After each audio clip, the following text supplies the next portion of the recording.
Hola a todos. Bienvenidos a otro emocionante episodio de nuestro canal en las páginas de la historia. Hoy nos dirigiremos a la época del rey Luis XIV, donde nos sumergiremos en la fascinante vida del gran seductor, el conde de Richelieu. Para la corte de Luis XIV, los últimos años del rey fueron sombríos. El monarca estaba viejo y se había vuelto insufriblemente religioso y antipático. La corte se aburría y desesperaba por alguna novedad. En 1710, por lo tanto, el arribo de un joven de 15 años en extremo apuesto y encantador tuvo un efecto particularmente intenso en las damas. Se apellidaba Fronsac y sería el futuro duque de Richelieu, sobrino nieto del perverso cardenal Richelieu. Era insolente e ingenioso. Las damas jugueteaban con él, pero en correspondencia el duque besaba sus labios, mientras sus manos se aventuraban lejos para un muchacho inexperto. Cuando esas manos se extraviaron faldas arriba de una duquesa no tan indulgente, el rey enfureció y envió al joven a la Bastilla para darle una lección. Sin embargo, las damas, para quienes había sido tan divertido, no soportaron su ausencia. En comparación con los estirados de la corte, tenía una osadía increíble, ojos penetrantes y manos más rápidas de lo conveniente. Nada podía detenerlo. Su novedad fue irresistible. Las damas de la corte imploraron y su estancia en la Bastilla se interrumpió. Años después, la joven Mademoiselle de Valois paseaba en un parque de París con su dama de compañía, una anciana que jamás se apartaba de ella. Su padre, el duque de Orleans, había resuelto proteger a la menor de sus hijas contra los seductores de la corte hasta que ella pudiera casarse. Así que le había asignado esa dama de compañía, mujer de impecable virtud y amargura. En aquel parque, sin embargo, Mademoiselle de Valois vio que un joven la miraba y prendía fuego a su corazón. Él pasó de largo, pero su mirada fue clara e intensa. La dama de compañía le dijo quién era: el infame duque de Richelieu, blasfemo, enamoradizo y seductor. Alguien a quien evitar a toda costa. Días más tarde, la dama condujo a Mademoiselle de Valois a otro parque, y he aquí que Richelieu volvió a cruzarse en su camino. Esta vez iba disfrazado de mendigo, pero su modo de mirar era inconfundible. Mademoiselle de Valois le devolvió la mirada. Al menos algo interesante en su vida monótona. Dada la severidad de su padre, ningún hombre se había atrevido a acercársele. Y ahora ese cortesano famoso la perseguía, a ella en lugar de cualquier otra dama de la corte. ¡Qué emoción!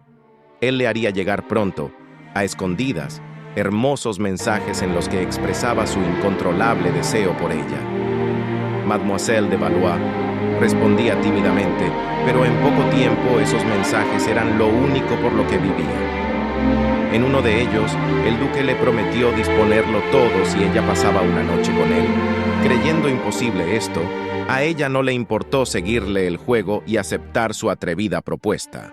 Mademoiselle de Valois tenía una doncella llamada Angélique, que la desvestía antes de acostarse y que dormía en un cuarto contiguo. Una noche, mientras su dama de compañía tejía, Mademoiselle de Valois distrayó su lectura y vio a Angélique llevando su ropa de cama a la habitación. Pero, contra su costumbre, Angélique se volvió y le sonrió. Era Richelieu magistralmente disfrazado de la camarera. Mademoiselle de Valois estuvo a punto de gritar de susto, pero se contuvo percatándose del peligro en que se hallaba. Si decía algo, su familia se enteraría de los mensajes y de su participación en el asunto. ¿Qué podía hacer? Decidió ir a su habitación y disuadir al joven duque de su maniobra, ridículamente peligrosa. Así deseó buenas noches a su dama de compañía, pero una vez en su recámara, sus planeadas palabras fueron inútiles. Cuando trató de razonar con Richelieu, él respondió con esa mirada suya y la tomó entre sus brazos. Ella no podía gritar, pero no sabía qué hacer tampoco. Las impetuosas palabras de él, sus caricias, el peligro de todo. Su cabeza le daba vueltas, estaba perdida. ¿Qué eran la virtud y su aburrimiento de antes comparados con una noche con el libertino más conocido de la corte? Así, mientras la dama de compañía tejía a lo lejos, el duque la inició en los rituales del libertinaje. Meses después, el padre de Mademoiselle de Valois tuvo razones para sospechar que Richelieu había penetrado sus líneas defensivas. La dama de compañía fue despedida y las precauciones redobladas. Orleans no comprendió que para Richelieu esas medidas eran un desafío, y el duque vivía para los desafíos. Compró la casa de al lado, bajo nombre falso, y abrió una puerta secreta en la pared misma que daba a la alacena de Orleans. En esta alacena, y a lo largo de los meses siguientes, hasta que la novedad se agotó, Mademoiselle de Valois y Richelieu disfrutaron de citas interminables. Todos en París sabían de las proezas de Richelieu, pues él se encargaba de divulgarlas lo más ruidosamente posible. Cada semana, una nueva anécdota circulaba en la corte. Un hombre había encerrado una noche a su esposa en una habitación del piso de arriba, preocupado de que el duque anduviera tras ella. Para reunirse con la dama, el duque se había arrastrado a oscuras por una frágil tabla suspendida entre dos ventanas de pisos superiores.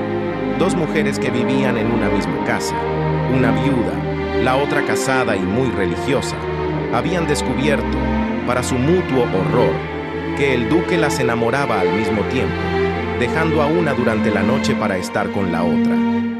Cuando se lo reclamaron, Richelieu, siempre al acecho de algo nuevo y dueño de una labia endemoniada, no se disculpó ni retractó, sino que procedió a convencerlas de un ménage à trois, aprovechándose de la vanidad herida de cada una de ellas, que no soportaban la idea de que prefiriera a la otra. Año tras año, aumentaban las notables historias de seducción del duque. Una mujer admiraba su audacia y valor, otra su gallardía para contrariar a un esposo. Las mujeres competían por su atención. Si él no quería seducirlas, tenía que haber algo malo en ellas. Ser el blanco de sus atenciones se volvió una grandiosa fantasía. Una vez, dos damas sostuvieron un duelo de pistolas por él, y una de ellas resultó gravemente herida. La duquesa de Orleans, su más implacable enemiga, escribió: «Si creyera en la brujería, pensaría que el duque posee un secreto sobrenatural, pues nunca he conocido una mujer que le haya opuesto la menor resistencia». En conclusión, la vida del duque de Richelieu nos transporta a una época igualmente fascinante y llena de intrigas en la corte de Luis XIV. Su habilidad para la seducción y su audacia desafiaron las normas de la sociedad de su tiempo. Richelieu se convirtió en una figura enigmática, cuyas proezas y escándalos lo convirtieron en el centro de atención de la corte. Si este relato te ha intrigado, no olvides mostrar tu aprecio, dando like y suscribiéndote para más relatos históricos emocionantes. Hasta el próximo episodio.